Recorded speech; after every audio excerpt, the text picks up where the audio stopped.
kaya, mampu beli ini, beli itu. Sampai wanita pun kita borong sekalipun luar daripada istri sah dalam artinya. Nah, seperti itu karena merasa diri mampu, merasa diri lebih, akhirnya bertingkah semau-maunya. Nah, itu karena anggapannya mereka semua itu bisa dibeli dengan uang. Nah, itu. Maka zaman sekarang ini ya, uang yang paling utama. Kalau tidak ada uang ya, kita diusir dari rumah. Nah, itu. Kalau tidak mau cari uang, ujung-ujungnya kita diceraikan sama istri kita. Nah, sekarang ini ya, kalau kita tidak kaya, malah perempuan-perempuan itu matre ya. Kalau tidak kaya, kalau kita tidak tajir, perempuan jarang mau. Tapi kalau kita tajir, dikejar-kejar sama perempuan. Masya Allah ya. Sudah terbalik kita ini. Padahal kita tidak sadar diri bahwa ketentuan kita, fitrah kita dari Allah Subhanahu wa ta'ala. Bahkan kita yang ingin melebihi kekuasaan itu, sehingga kita mencari dukun untuk pelet dan lain sebagainya. Nah, inilah kelebihan-kelebihannya manusia, serakahnya manusia. Bermacam-macam maunya, berkelebihan maunya, begitu. Tidak sadar diri bahwa kita ini adalah benar-benar tiada dayanya kita, tiada kehendaknya kita, ya. Kecuali semua itu kembalilah kepada Allah. Maka kita tidak ada jalan lain untuk kita kembali, tetap hanya kepada Allah dengan fitrahnya itu.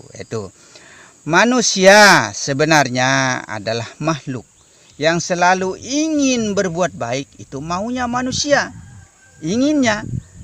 Sebaliknya ya, dia sangat membenci kepada kejahatan. Sebenarnya manusia adalah makhluk yang menginginkan perpecahan. Manusia selalu menginginkan kehalusan dan sama sekali tidak menyukai kekasaran. Nah, tidak menyukai kekasaran, tapi kenyataannya saling membunuh. Nah, saling fitnah. Nah, itu.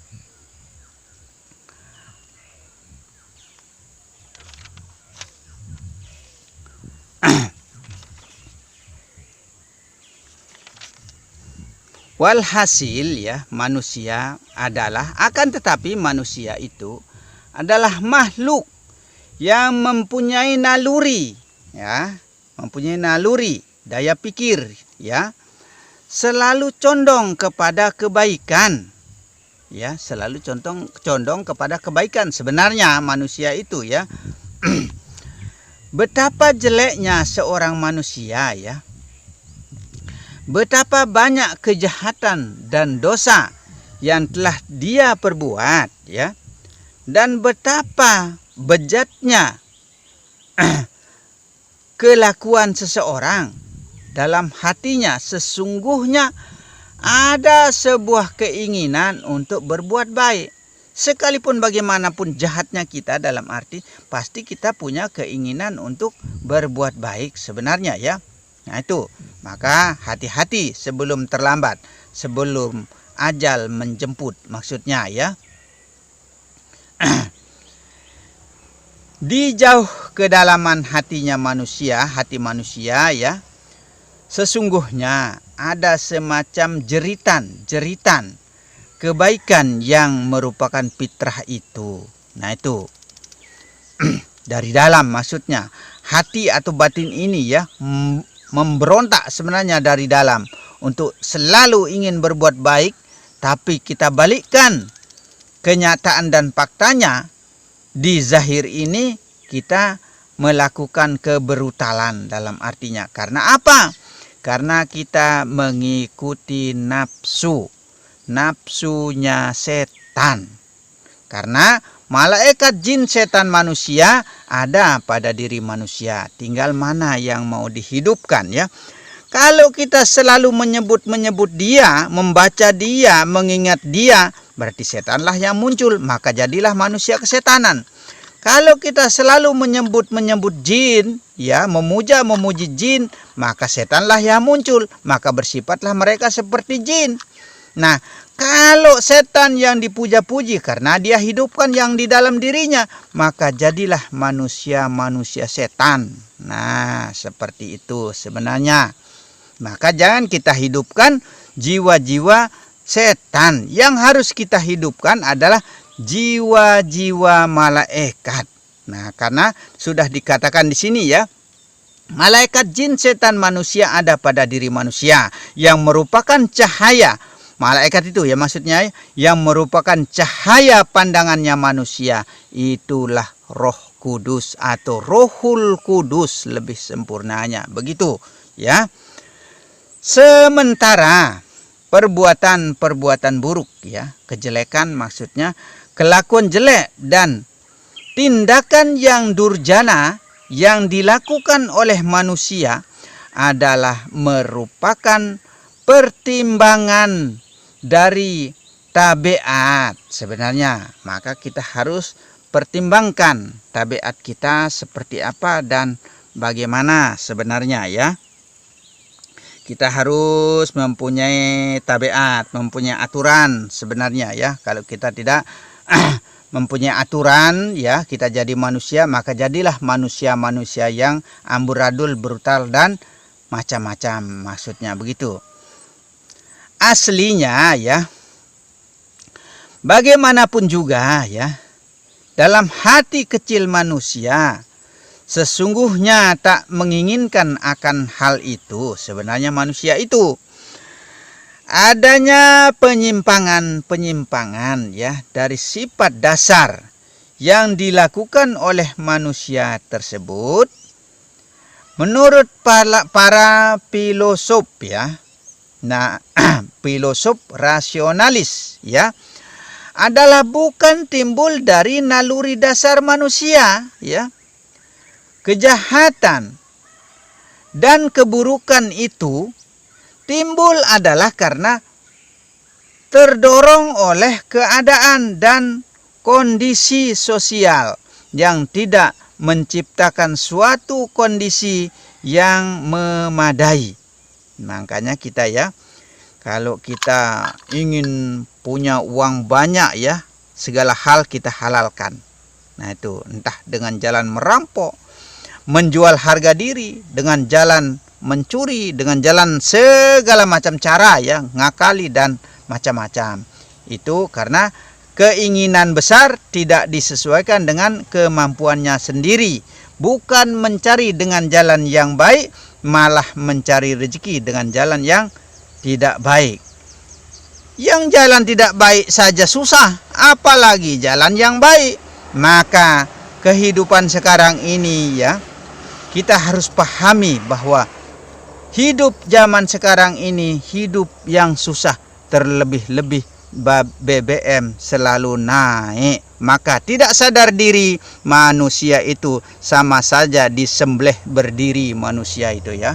Nah itu bukan menyinggung ya, bukan menyinggung. Nyata-nyata kita disembelih berdiri karena BBM naik terus sebenarnya seperti itu. Contoh saja ya, contoh saja. Saya biasanya masih harga bensin 10.000 eceran ya, 10.000 eceran. Ya, pulang pergi ke rumah dari kebun ya 40.000 cukup. Akan tetapi sekarang setelah BBM naik 70.000 baru bisa cukup pulang pergi bensin saja dari kebun ke rumah. Nah itu akhirnya apa yang terjadi? Seharusnya 30.000 bisa saya beli micin garam, beli kebutuhan dapur. Ujung-ujungnya sekarang tidak bisa beli kebutuhan dapur, hanya untuk bensin. Maka sekarang kita kurangi pergerakan. Akhirnya setelah kita kurangi pergerakan kendaraan, kita mati langkah rasanya. Maka saya katakan bahwa di sini karena BBM selalu naik ya, kita sama saja kita disembelih berdiri sebenarnya rasanya. Seperti itu perasaan dan rasanya saya. Nah, seperti itu. Ya, itulah kesulitan hidup ya, susahnya hidup. Maka saya katakan di sini ya, jalan yang benar saja kita mencari hidup susah, apalagi jalan yang tidak benar. Nah itu, kalau bisa janganlah kita menjalankan hal-hal yang tidak baik. Tapi karena orang susah mencari hidup, akhirnya semua jadi merampok, mencuri, mencopet dan lain sebagainya karena kebutuhan hidup. Nah itu. Nah kalau memang kita itu semua tidak bisa kita sadari, maka kita akan terjerumus ke perbuatan-perbuatan setan. Nah itu. Makanya ya, sekarang ini susah rasanya cari uang. Mana uangnya sudah susah kita cari. Lapangan pekerjaan juga susah kita cari. Kita kerja dia kali orang, malah tidak dibayar orang. Masya Allah. Nah inilah, sekarang ini kita zaman-zaman, rasanya zaman-zaman terdahulu lagi datang ini. Zaman paceklik dulu ya. Zaman susahnya beras, sampai kita minta beras bulgur dulu di kantor desa ya. Zaman-zaman tahun ndak enak, zaman terdahulu saking susahnya beras ya. Nah itu panen 1 tahun sekali orang panen zaman terdahulu. Sekarang saya rasakan lagi hidup-hidup yang seperti itu. Nah itu kayak kita terasa sekali seperti itu karena saya pernah rasakan hidup-hidup zaman terdahulu ya. Nah makanya sekarang ya, hati-hati dan waspada kita kalau ada rezeki kita, dalam artinya jangan kita hambur-hamburkan di jalan yang tidak benar. Daripada kita hamburkan ke jalan yang tidak benar, lebih baik kita buat amal. Nah itu. Kalau memang kita punya rezeki lebih, dalam artinya lebih baik kita buat amal daripada untuk minum, mabuk dan lain sebagainya. Nah, lebih baik kita beramal sebenarnya. Amalkanlah. Nah itu, kalau beramal susah sekali kita. Tapi kalau buang uang besar beratus-ratus ribu untuk kita beli minuman keras kok mau ya. Nah seperti itu, maka terbalik kita ini ya. Ya mudah-mudahan ini menjadi himbauan kepada kita semua, saudara-saudaraku, dimanapun jua berada, daripada membuang uang yang tidak jelas, dalam artinya lebih baik kita buat amal, begitu saja ya. Kalau bagi yang kaya, mungkin yang kaya makin kaya ya enak, tidak terasa kesulitan hidup. Tapi kalau bagi saya terasa sekali kehidupan itu. Nah itu. Dengan kata lain ya, kesalahan-kesalahan manusia lahir karena situasi dan kondisi alam sekitarnya ya. Sehingga kita menjadilah maling dan lain sebagainya. Karena apa? Perut kampung tengah itu tidak ada untuk diisi. Nah itu. Tapi akan tetapi kebanyakan bukan karena mencuri merampok karena untuk isi perut. Kebanyakan mencuri merampok ingin dapat uang besar untuk minum mabuk dan lain sebagainya. Nah jangan kita seperti itu. Insya Allah mudah-mudahan kita bisa hindari ya. Tidak ada orang yang mampu dan bisa merubah kita.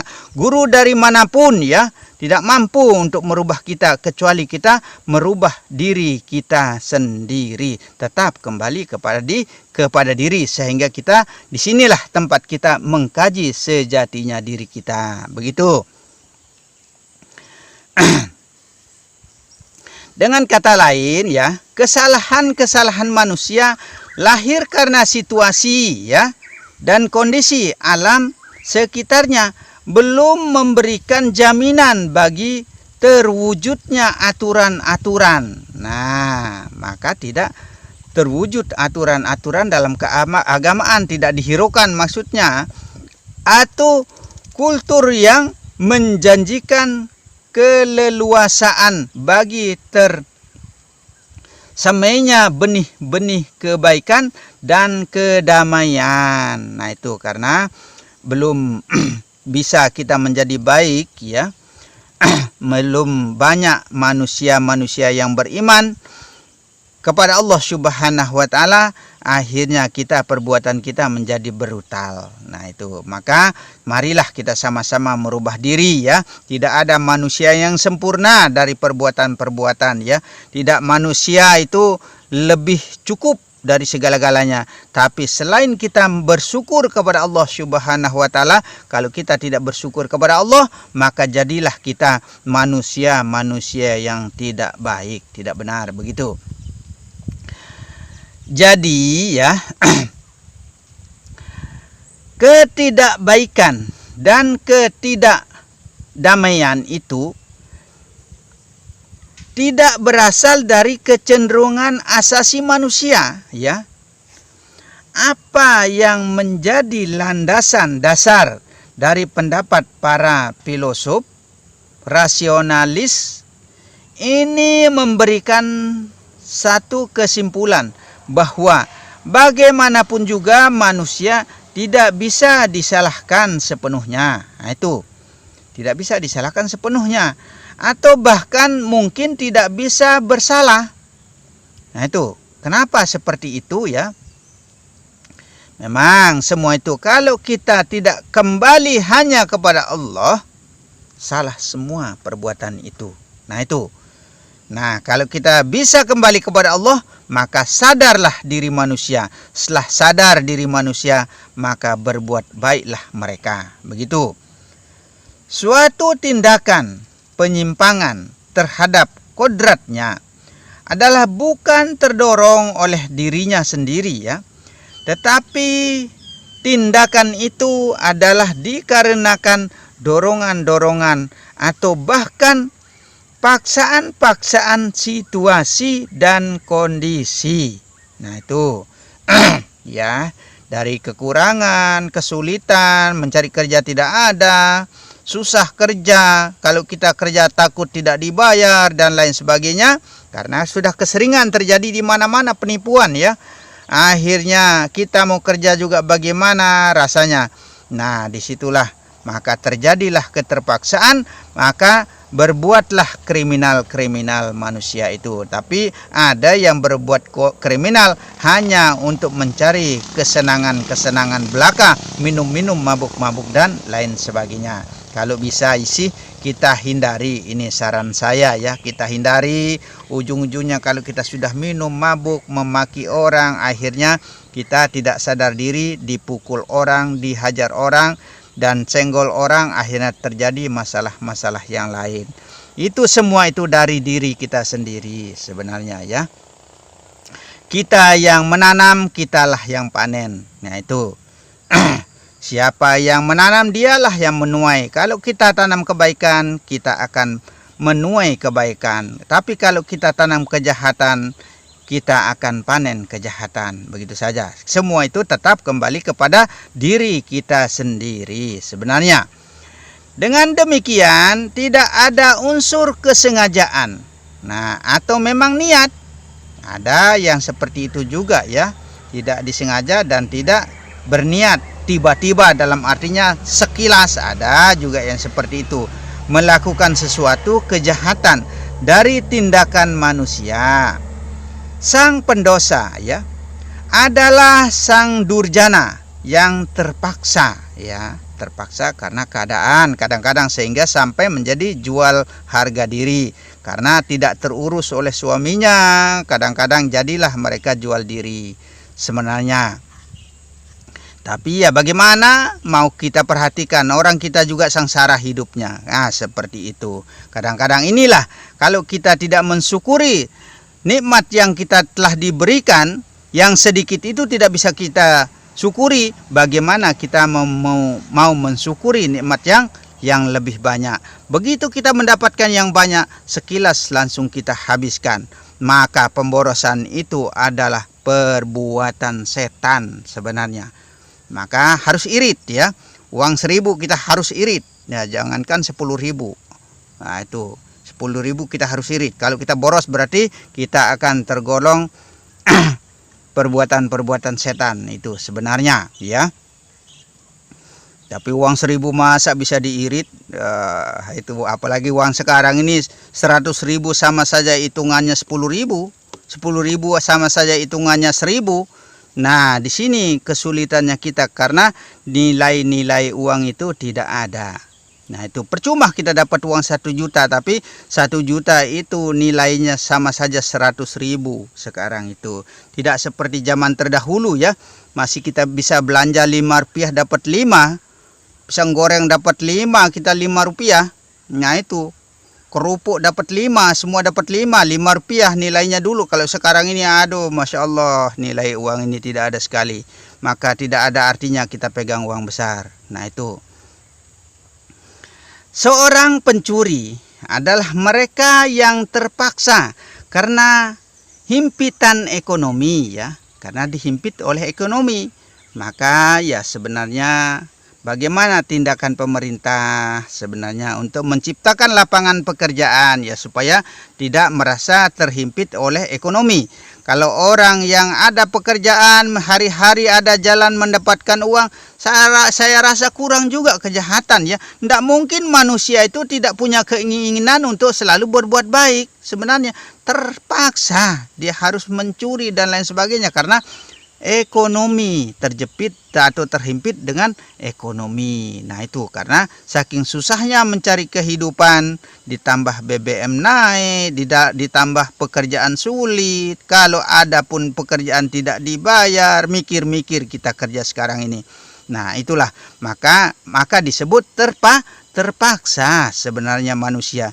Kalau memang kehidupannya layak, cukup dalam artinya, insya Allah akan kurang sebenarnya kejahatan-kejahatan itu.